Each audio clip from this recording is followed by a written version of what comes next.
projector, and on this episode, Tom Hanks is back as Robert Langdon with Ron Howard for another Dan Brown adaptation, Inferno. Robert Langdon, played by Tom Hanks, wakes up in a hospital in Florence with no idea of how he got there thanks to amnesia from a severe head trauma, and his doctor, Sienna Brooks, played by Felicity Jones, soon helps him escape an assassin. Langdon finds in his clothes a biohazard tube with a bone projector inside with Botticelli's Map of Hell on it, the first clue in a Dante-themed maze laid forth by billionaire Bertrand Zogres, played by Ben Foster, who had extreme views on overpopulation and committed suicide recently. At the end of the hunt lies the virus Inferno that will kill half the world's populace and soon be released. Now Langdon and Sienna must race to find and stop it while keeping ahead of those after them, but is his damaged mind, plagued by horrific visions, up to the task? It's been 10 years since director Ron Howard and star Tom Hanks first teamed up for an adaptation of Dan Brown's hugely successful Robert Langdon books for The Da Vinci Code, which was the second in that series, but by far the most popular and successful, so obviously it was the one that was converted to the screen first. And before that movie came out, I remembered it provided huge amounts of secrecy and controversy, both from church groups that were obviously against the religious message in that film, but also from art historians that took liberty with the inaccuracies of the actual history that was portrayed in the film. And then everyone saw it and realised it was a pile of rubbish and promptly stopped caring. The Da Vinci Code movie, which I rewatched for this review, and believe me, my opinion on it has not changed one iota since I first saw it when it came out, is that it's an insanely boring movie. It is one of the most boring mainstream blockbusters I can think of in recent memory. It is equivalent to having Tom Hanks as your museum tour guide, leading you around darkened rooms, and then occasionally you'll have to run for about 30 seconds as someone tries to kill you. Rinse and repeat. There are no characters in it, it's just relentless, dry, tedious exposition. Howard and Hanks reteamed a couple of years later for Angels and Demons in 2009, the second film, but actually the first book in the series. They retrofitted it as a sequel to The Da Vinci Code for the film version. That was a bit of an improvement. Don't get me wrong, it's basically the same movie except that they were now running around a lot. But at least it gave you a sense of thriller and excitement, even though it is completely ridiculous. The last half hour of that film is almost an absurdist comedy. I kind of wish that the whole film was as insane as the final 30 minutes of that movie. Look, there's Ewan McGregor as a flying Cavalango! And we all thought that Hanks and Howard were done with it. But oh no, they're back with their third Langdon film, Inferno. Managing to skip over the third Langdon book, The Lost Symbol, which is generally regarded by fans of the series as being incredibly dull, which by the standards of this series is really saying a lot. As you can probably work out, I'm not a huge fan of the Langdon films. In fact, I would go as far as to say that they're probably some of the worst things that Ron Howard has ever directed in his long career. That being said, when Inferno opened, I was genuinely quite open and curious about how this one would fare, because this one actually got me engaged right from the outset. And it's got a good hook to it. Langdon wakes up in his hospital bed, his head has been grazed by a bullet, so he has amnesia, he's completely disorientated, and he has to piece all this together, and then someone's trying to kill him. We're just smashed right into the middle of the action. And Howard really goes full pelt at trying to make you feel the symptoms that Langdon is feeling with these really close, almost borderline extreme close-ups on Hanks and other people's faces. There are flash frames and visions that Langdon is seeing. This is the first Langdon movie that goes into plain straight horror imagery. These visions that Langdon is seeing, they really are quite disturbing for a PG-13 movie. They really push it to the limit. These quickly become established as him delusioning Dante's vision of hell. It's genuinely intense and terrifying. It's like he said to himself, okay, people thought the previous Langdon films were boring, well, I'm gonna change that this time, and he just goes all out. There is not a moment in this movie that is not in some way breathlessly delivered, either people talking as fast as they can or people running. The first thing that we see in the movie is Ben Foster's Bertram Zobrist being chased by someone, and that pretty much sets the tone for the entire rest of the movie. And this movie really did have my curiosity for a while. I genuinely wondered what the answers to this setup were. But as the film continues, with its relentless pace, you realise that Howard's direction is a cover, because once you get underneath that, there is nothing to this movie whatsoever. It just completely disintegrates. It is totally preposterous, just empty thrills. Tom Hanks is one of the great actors of our generation, but he's utterly squandered playing someone like Langdon, who is this stuffy academic type. He's such a boring character. I mean, bless Tom Hanks. He spent 3 movies playing this guy. He's desperately trying to inject some amount of humanity into him, and at times you can kind of see it in this movie.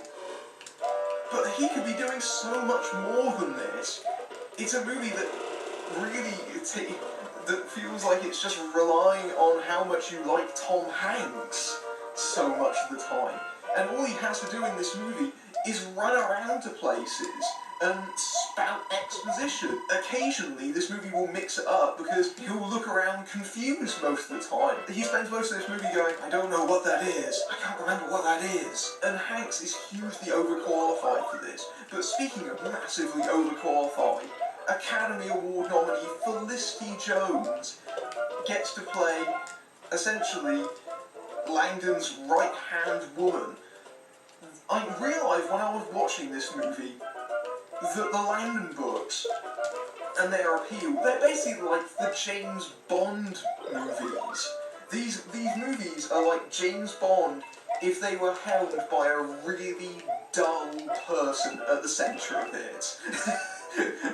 So, instead of having a Bond girl, we now have a Langdon girl, who always has to be a brunette, and, you know, of course we had Audrey Tautou in the Da Vinci Code, and there was that one in Angels and Demons that had so little bearing on the story that I can't remember the actress's name at this precise moment, and it's probably a credit to Felicity Jones that she doesn't disappear completely into the background of this movie, having to run alongside Tom Hanks in ill-fitting shoes, because of course she has to, and at least she's able to give as good as it gets to Langdon. She's able to contribute and help out Langdon. And it feels like her character is much more central and involved than either of the previous 2 lead actresses from the Langdon movies. But still, what a waste of Felicity Jones in this movie. And once you realise these are basically James Bond movies, you can't stop making a comparison. But the thing is, these movies would almost be fun if they didn't take themselves nearly so seriously. And Ron Howard is so faithful in keeping that sense of self-importance from the books in the films. And it really makes them quite tiresome to sit through. And it doesn't help that they've tried to adapt this doorstopper of a book into 2 hours. The guy who adapted it, David Coet, who, among other things, wrote Spider-Man and Panic Room. He's been upgraded to full writing credit here after sharing it on Angels and Demons with Akiva Goldsman, who adapted the Da Vinci Code. The script for this adaptation becomes totally convoluted because there's so many people after Langdon and their different agendas that the plot pulls in so many different threads and directions. So among them,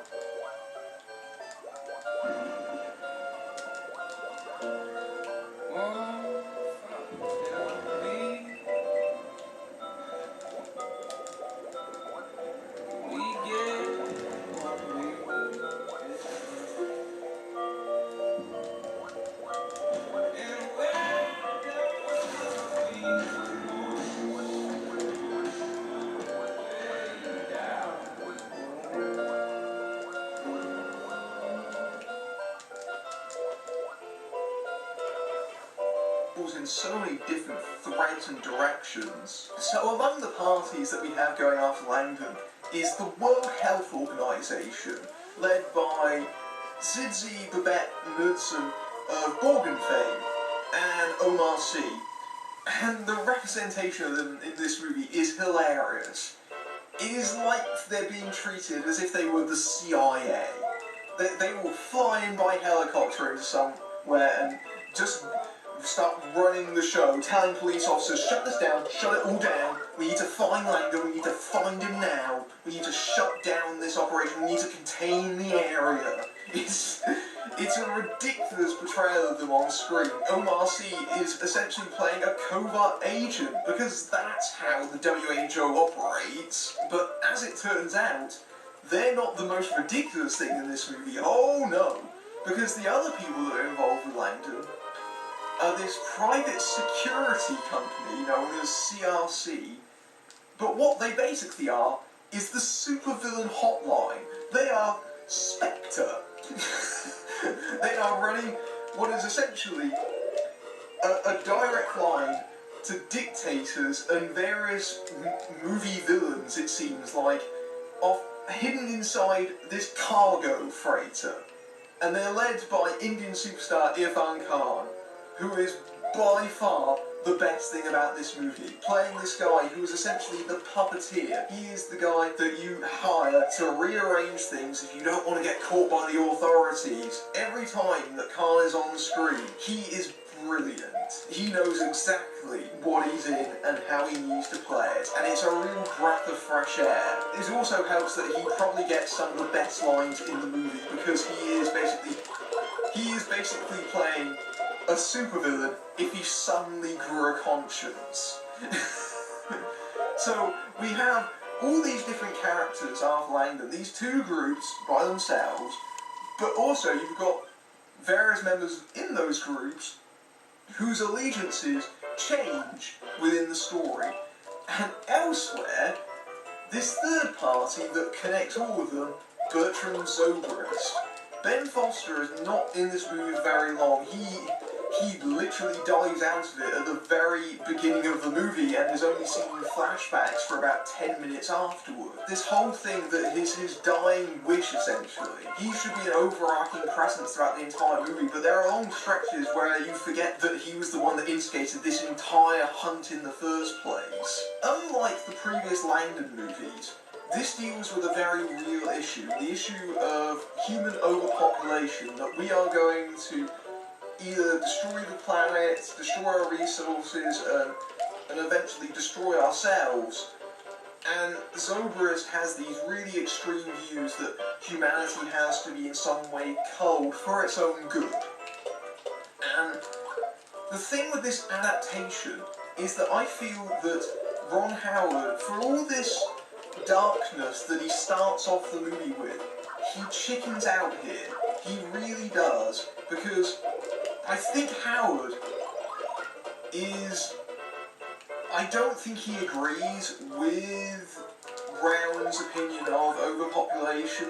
I don't think he agrees to some extent with Zobrist as a character, so he really limits him. It never feels like the movie really wants to properly interact with this in case it actually ends up aligning itself with its own villain. This character, he's basically a supervillain in a Bond movie. He has this evil scheme he has set for Langdon, this hugely elaborate map, dependent on him arriving in places at just the right moment, depending on him knowing exactly what this Dante reference is referring to.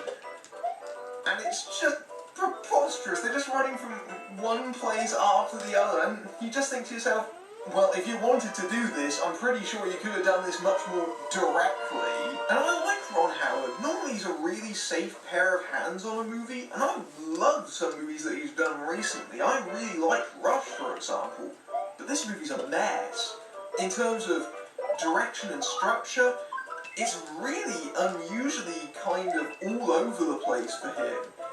Because in terms of coherency, it is completely shot by the air-sig. Characters will be talking to each other, but things are so fast, you won't have time to register them. It just goes from one ear out the other. They might as well be speaking at Aaron Sorkin speeds. I think Howard has in some way realised that his movie is incoherent in places, because every so often when Langdon remembers a clue, we have to flash back through the movie every time that clue was mentioned. Ron, I can follow the plot of the story just about. You don't need to keep giving the audience a bone. We can follow what's going on, and it doesn't help that there are bits of the plot that even on a cursory glance of the movie, you find yourself going, hang on a minute, how does that fit with that? For example, there's a key plot point in this movie that Langdon has committed a robbery in the 48 hours that he can't remember, and he doesn't understand how this all came about. The circumstances of what reason he did that are a little bit clearer at the end of the movie, but I was still wondering at what point in the timeline did that actually occur? When did that happen within the movie? What happened to the other guy who, I guess he's dead because he doesn't seem to feature in the rest of the movie? It just... what? How does this figure into the plot of everything else? And the answer is, it doesn't. It's a distraction, really, from what's actually going on in the movie. It's like the setup itself, in that it initially captures your interest, and then you realise that it's really secondary to what's actually going on, and you feel like you've been had. I don't know how to place Inferno in terms of the Robert Langdon movies. I certainly liked it more than I did The Da Vinci Code, but I don't think it's a better movie than Angels and Demons, and I think there are probably going to be people that really hate this movie, especially if you like the puzzle box aspect of the previous Langdon movies. There's far less of that here, because it just gets lost in the shuffle like everything else. You just wish that Tom Hanks and Ron Howard would get together and do something that isn't Robert Langdon movies. Inferno manages to have far more forward momentum and immediacy than either of the previous Langdon films, but that doesn't make it good. Director Ron Howard hits the accelerator and hopes you don't notice that everything that's happening on screen is nonsense, filling it with constant edits and flashbacks. As usual, Dan Brown's very silly plot's taken very seriously, playing here like a Bond film without the irony. It's again a waste of a lot of very talented actors, including Tom Hanks, whose natural integrity and charisma still can't make Langdon interesting, as he runs around with the equally overqualified Felicity Jones, while only Irfan Khan seems to be having fun out of the huge international cast. The plot, with so many twists and parties after Langdon, quickly gets marred in its own convolution, with explanation and coherence left in the dust by the frantic pace in a way that will leave both newcomers and Brown fans feeling empty. Coming up soon, Alexander Skarsgård and Michael Pena open fire in War on Everyone, Justin Timberlake and Anna Kendrick find the music of Trolls, and Benedict Cumberbatch expands his reality as Doctor Strange. But until then, I'm Matthew Buck, fading out. Humanity is the disease. Inferno is the cure.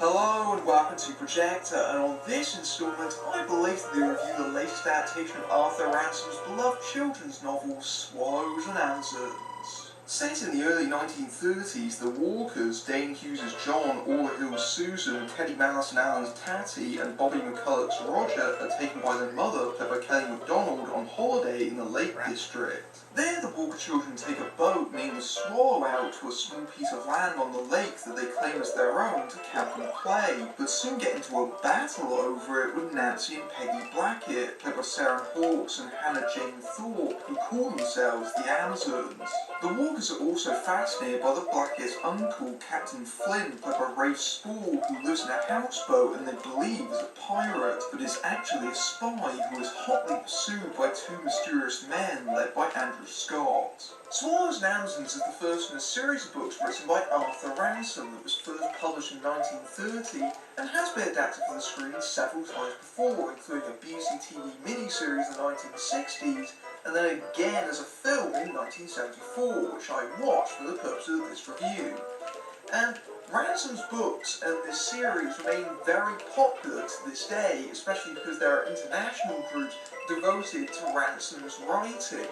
and it's proved to be a major boon for the Lake District in particular, where many of the stories are set, because there are many people that have read his books that have wanted to explore the landscapes that are in them, because in many ways the Swarzenhausen's books almost function as tourist guides to the area. The actual geography of the maps is representative of the actual local geography.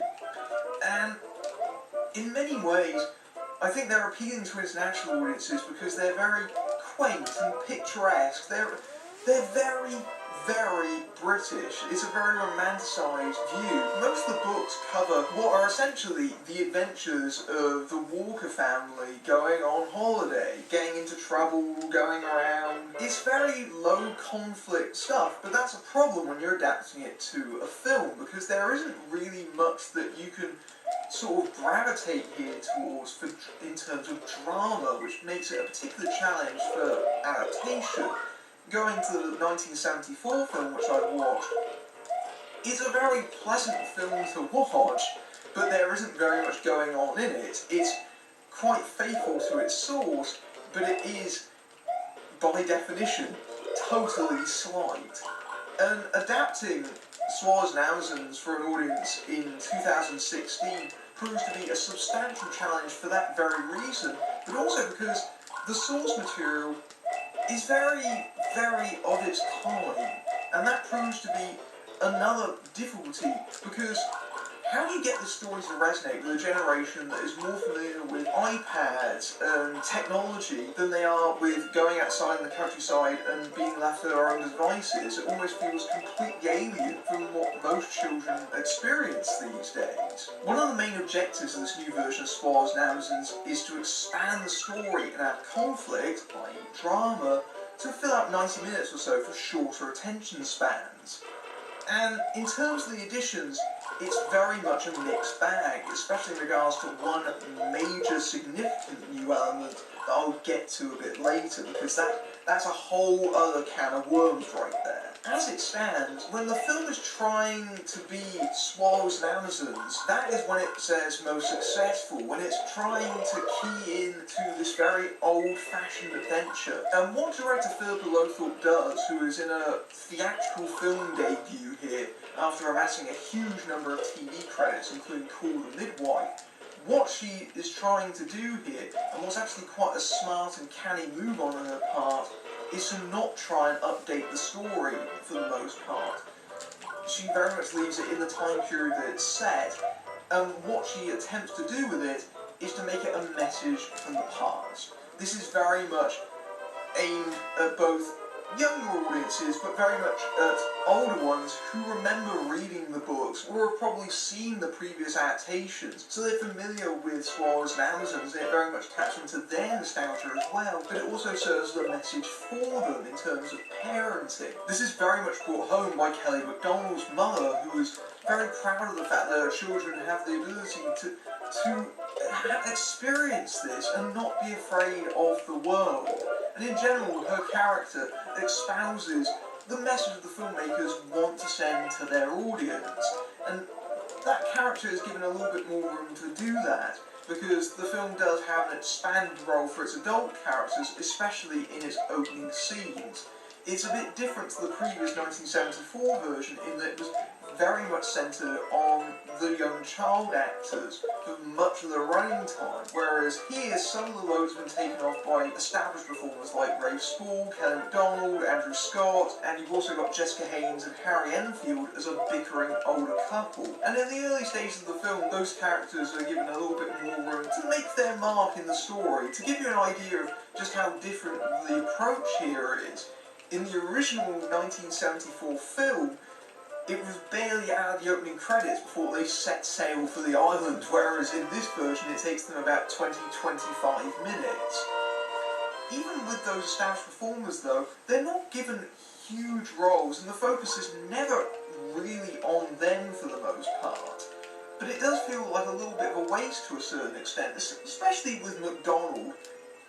Although she gives a very loving and tender performance as the mother, it's a very limited role, because she's only in the movie for roughly around 10 minutes or so. Once they set sail, we don't really see her again until near the very end of the movie. Luckily, the child actors are very much capable of holding the film to themselves, and they're very charming. There's this very sibling chemistry between all the young performers, which is actually quite a remarkable achievement, because child actors, it can be quite difficult to make them not seem stagey or stilted, but here they share this very natural rhythm that feels almost familial, and that's a credit to Lothorpe's direction. Almost like she's just left the camera running and just allowed them to do their thing, which is exactly what this kind of material needs. It's very much about kids at play, the joy of childhood, the joy of the imagination, and being able to do whatever they want in their own little world, away from everyone else, just here at this camp, being able to play pirates. That's exactly what this story needs. And when the movie is not burdening itself with subplots or trying to expand its scope, and just allows that pure innocence to shine through, that is when its connection to its source material really is at its strongest and when it's most charming and fun. The only real downside is when the movie tries to force conflict into this familial unit, especially through the character of John, played by Dane Hughes. He's the oldest, so he's been given the responsibility of being the surrogate father figure, that he has to take care of everyone else. That's his job and responsibility. And this throws him into conflict, not only with Susan, who comes across as maybe being a bit overly prepared, which makes her butt heads with her brother, but also with the youngest brother, Roger, who is very much determined to prove that he's not a duffer. There's this idea that one of them is not quite up to snuff, and it feels like at times Roger is bullying his younger brother. But I think some of this comes down to Hughes' performance, which occasionally does border on being a little bit obstinate and a bit sullen, which makes him comes across as a bit angsty teenager in a couple of scenes, which does make him seem a little bit more unlikable than the character maybe really should be. By far the film's biggest addition, though, is the spy movie plot, which is very much an attempt to expand this into something cinematic and exciting, but it feels like it's at cross purposes with what Ransom's writing was all about. Now, the character that Ray Spall plays, who's nicknamed Captain Flint by the kids, although his actual name is Jim Turner, he was originally from the book, and like his counterpart in this movie, he lived on a houseboat and he was quite a reclusive figure. And in the original story, and the original 1974 film, he was merely someone who was writing up his memoirs, and he got into disagreements with the Walkers because he felt that they were distracting him from his writing. And later on in the story, two thieves, come onto his boat and steal his chest that contains his writing. And he eventually comes round to the children after they rescue it. Now that particular subplot has been greatly rewritten and rearranged, almost unrecognisably so, into this spy movie subplot. And what the filmmakers have done is that they've taken a bit of liberty from Ransom's own history. So this Turner character has almost become an amalgamation of Ransom, because he himself was a spy and he went around travelling to various other countries, and that informs this new version of Turner who does the same thing. And they do this in a way that feels like it's interrupting the narrative. That's the big problem with this introduction, is that it feels like we're watching two completely different movies compete against each other. And this happens right from the outset. The Walkers are just setting out on the train journey when they bump into Andrew Scott as one of the Russian spies that is after Turner. And Turner is also there on the same train with them. So their first encounter with Turner has been made to be on the carriages of this train, and this is barely 5 minutes into the movie before they go almost into an action scene where he has to evade his Russian pursuers by climbing outside the carriage and running across it. And it feels like the movie is trying to have it both ways, because on the one hand you've got this message that children will be children, they'll be self-sufficient and safe, while on the other hand you have this very real element of peril on the sidelines. And this is a movie that has guns in it. This is a movie that has guns that are fired in it. And it just doesn't feel like it's just part of the same world. And I can understand what they're trying to do here, but it almost feels like a completely different film at this point, when it tries to introduce an action movie climax at the end of it, where they have to all band together and rescue Turner. That being said, I quite like Rafe Spall's performance. He's colourful enough that you would understand why the kids are so inquisitive about him and his secrecy, and he gives a credibility to both the more playful side of that character, because he is an uncle, he is someone who likes to play games, but also when the movie has to be serious, when he needs to say this is not a game, that it does feel credible and legitimate, and Rafe Spall is a fine choice for balancing those two sides of the character. And Andrew Scott, best known as Sherlock's Moriarty, again, a little bit wasted here, but it's nice to see him anyway, and of course it's not exactly a stretch of him. He is basically playing Moriarty here, the sinister, shadowy figure. Not a huge role, but still fun. I guess the question at the end of the day is, though, will kids gravitate towards this? And I'm not really sure of the answer. And to some extent, my feeling on this is due to the pacing of the film. I mentioned that director Lothorpe, she works extensively in television. This feels like it's paced for television, and it's a little bit more drawn out. And I don't think that will hold children's attention. Even when the movie is trying to be exciting, it does feel like it's burning a little lower energy, especially since most children's cinema is very fast-paced, very high energy. This is the total opposite. The only thing that I can be certain of, really, is how I felt about it. I quite liked it for the most part. It's a little ray of sunshine and positivity. Is it slight? Of course it is. It's meant to be. It swallows an ounces. Is it fairly uneventful? Yes, it is. But at the same time, it's far less uneventful than the 1974 film, where virtually nothing happens in it. But with that said, I just liked spending time in the company of these characters, in this time period, in this location, and just enjoying having a good time, and that's what this story is about. Will kids feel the same way?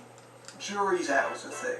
Swallows and Amazons is a breezy and slight adventure for younger audiences, despite the attempts to expand that conflict for a more sophisticated, maybe simply less patient generation. Although the film has a number of established performers, they're very much secondary to the child actors, who for the most part manage to hold their own in front of the camera, although MacDonald is rather wasted here. When the film focuses on the core ransom story, a tale of youthful play, courage and fun from another time, it does manage to keep some of the spirit of its source, and argues for kids to be more independent. However, it finds the screen time with a spy movie subplot that always feels like it's bolted on, and while it tries a new direction, it might be an embellishment too far. It's pleasant Sunday afternoon viewing, but it may be too old-fashioned for its target audience. Coming up, Alexander Skarsgård and Michael Pena are corrupt cops in a comedy that declares war on everyone. Tom Hanks stars in the latest Dan Brown adaptation Inferno, and I try and find my happy place with the new DreamWorks animation Trolls. But until then, I'm Matthew Buck, fading out. Swallows forever.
welcome to Bad Movie Beatdown, the show that I, the great one, Professor Celluloid, with my goddamn orange wig, gives on all scheisse movies a good old-fashioned splattering of stale sauerkraut.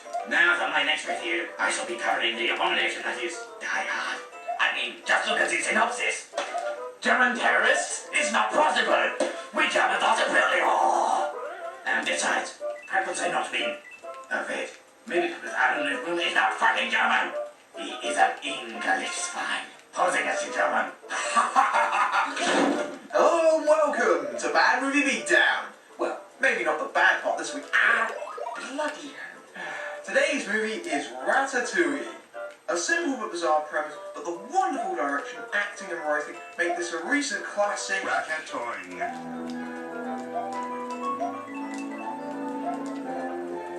Wake up, silly head. What do you want? What the Sam hell is this? The one, the only film brain got fooled by Ratatouille. Shut up, what is it? It's a rip-off. It's a poorly made team locked up and you fell for it.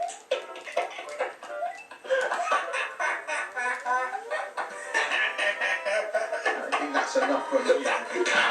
It seems that Ratatouille was produced by a Brazilian studio known as Video Brinquedo, who specialises in cheap, totally lame knockoffs of animation classics, mainly Pixar and DreamWorks animation. So think of them as the asylum of the animation realm. Their lineup includes such masterful works as The Little Cars, The Little Bee, Tiny Robots, See the Pattern Yet, The Little Panda Fighter, and of course, Ratatouille. So, in a break from my conventional reviewing style, you're going to see my exclusive first reactions to watching Ratatouille. The marvelous city. Land of sun and heat. Land of sun and heat. What would England be then? Land of rain and cold? This is a prosperous city. That's where our story takes place.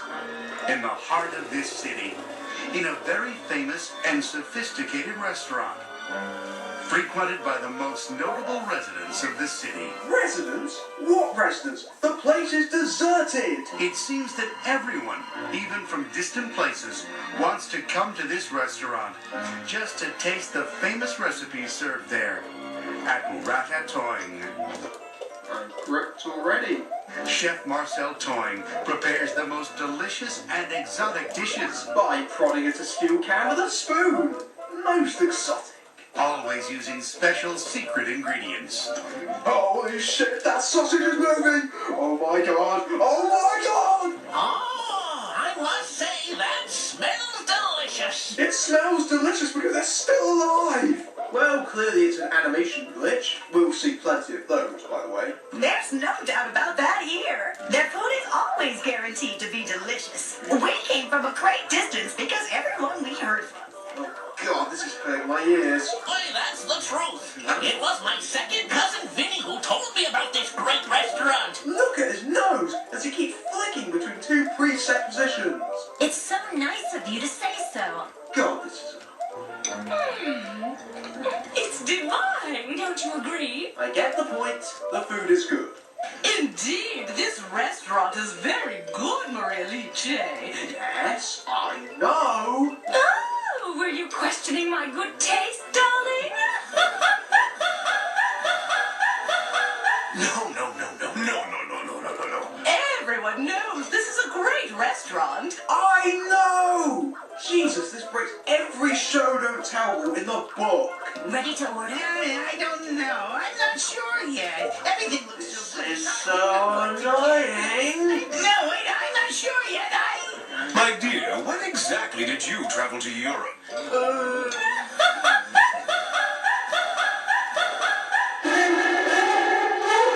Huh? What the heck is this? Waiter! Go order something else. Oh god, is this still going on? 4 minutes of this. 4 minutes of people saying how great the food is. Is there something you need? There's something strange over here. What seems to be the problem, sir? I ordered the flies with gorgonzola sauce, and this is definitely camembert sauce. But this definitely is gorgonzola, sir. It is not camembert. Oh, you're right. I somehow confused them. I'm so terribly sorry. Wow. Just wow.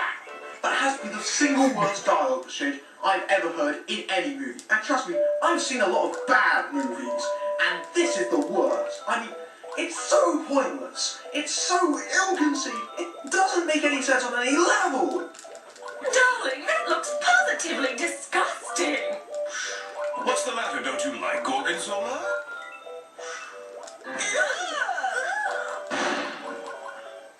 I'm alright. Hello. Well, What the fuck? Who walks like that? It's like she has a cactus up her anus. Yeah, you're right. So far today, God, it I've had to make speaks. 1 hour creative soda. so, is it ready? Well, almost. Tell me, has the party at table 4 decided their order? Yes. Ordered tonight's special, the larva pie. Carol, why didn't you tell me sooner? You know what, I rarely do, but this film is so taut, I'm just gonna skip ahead. So basically, this fat douchebag turns up and announces that the ever-indecisive Table 4 has changed his order and utters the one immortal line. Precisely. Trust me, you're gonna hear that a lot during the film.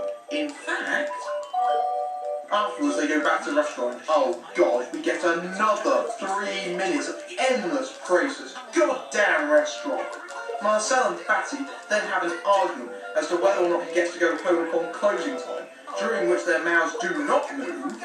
Oh, I forgot we do something special on Thursday night.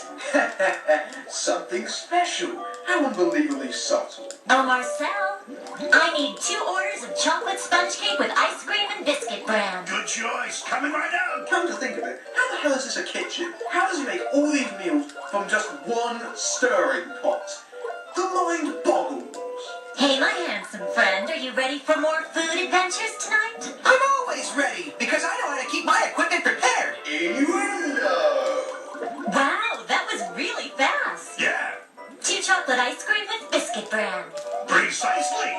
So 2 customers are harassing a waiter, somewhat fiercely, as to the secret behind Ratatouille's greatness. They're probably working for another restaurant or something. Won't you give us your autograph, please, Marcel? Yeah, that's it. We just couldn't leave here until you give us an autograph. Hey, Marcel, we need you here right away. We had an accident in the kitchen. So they're getting to put his autograph on a piece of paper marked Ingredientes Secretos Ratatouille. I can't believe he didn't notice. He may be a great cook, but he's not very smart. I'm stunned. So precisely before he manages to lure Marcel away from the clients, they start preparing for their Thursday night mission.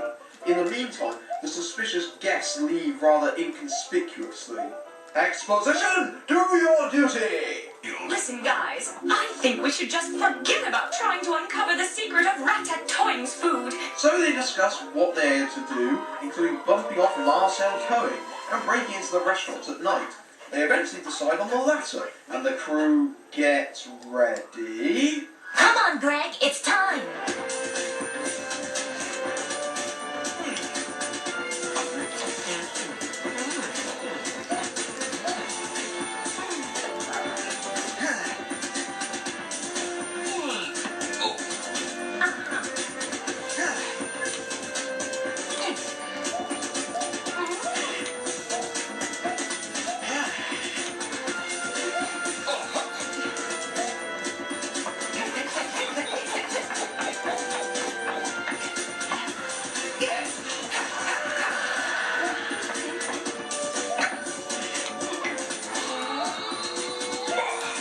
What the f***? Did he just pull 2 lumps of cheese out of his crotch? God damn it! Leave the food adventures at home! No wonder the cheese smells.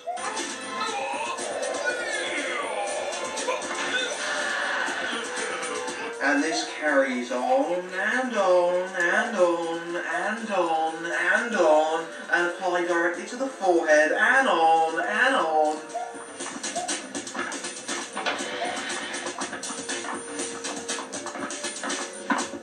So, right.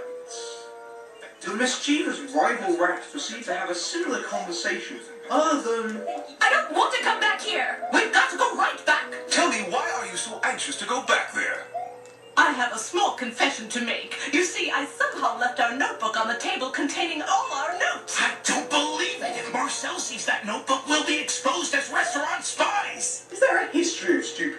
litter. So the Ratatouille gang emerge at the end of the tunnel, which I'm far away from, by the way, and find themselves in none other than a human kitchen, which is clearly the secret behind the success of Ratatouille. Hello? Jesus, what is with these characters making loud noises at the slightest movement? So she finds the notebook and decides to have a look behind the counter. Meanwhile, Marcel is surveying the room with night vision goggles, despite the fact it's quite clearly bright.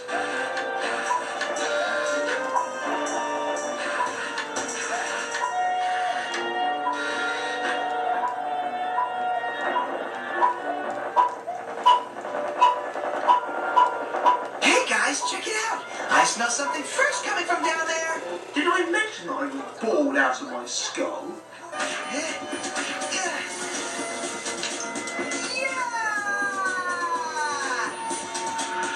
Oh, he just missed. That's it. Now bring me the strawberry.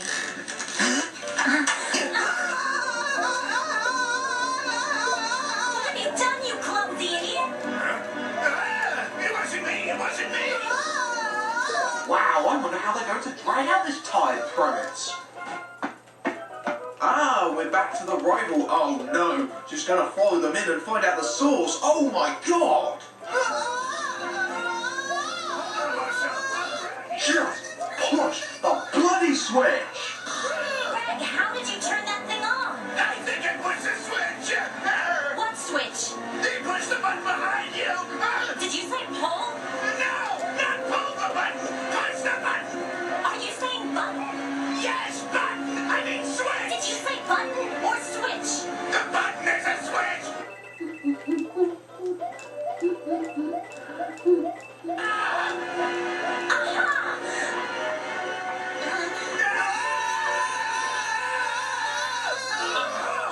So this is where they get the secret ingredients. They just steal everything fresh from a human restaurant. Way to say that at the top of your voice! So she finally turns that damn button slash switch off, and the rival retreats, and the others are drunk, it seems.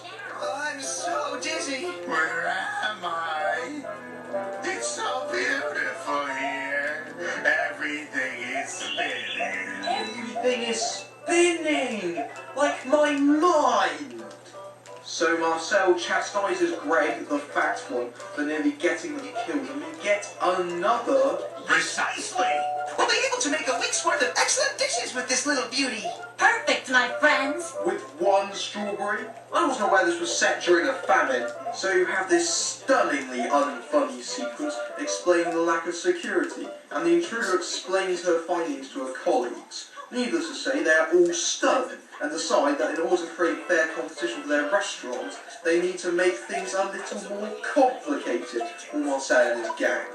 So they go into the human restaurant from which Ratatouille steals and cause havoc by doing this.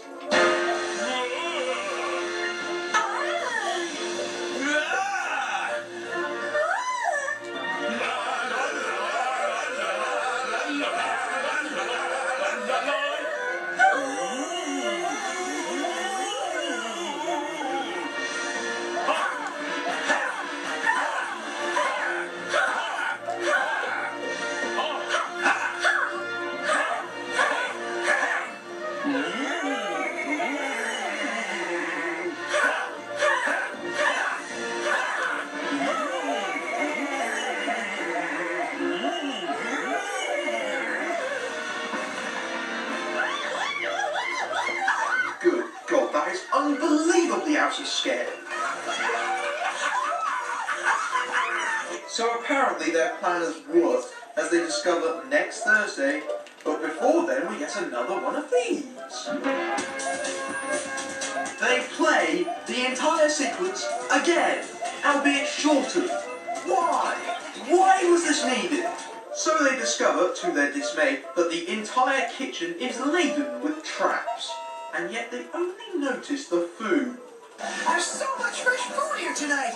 So Marcel finds out the hard way, and the cheese breaks like glass. After after climbing down to the floor below, Marcel notices something large on the floor above and finds it to be a large bar of chocolate, Okay, to last the group's pleasant surprise. As Marcel struggles to lift the huge thing, the camera pans upwards to reveal he is being watched. Can't talk now.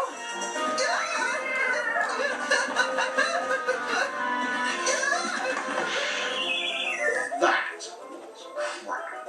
How is he able to run around carrying that thing? Oh, never.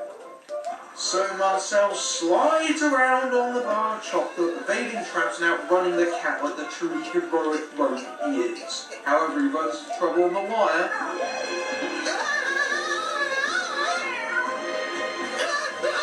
Just forget about the chocolate and get over here fast.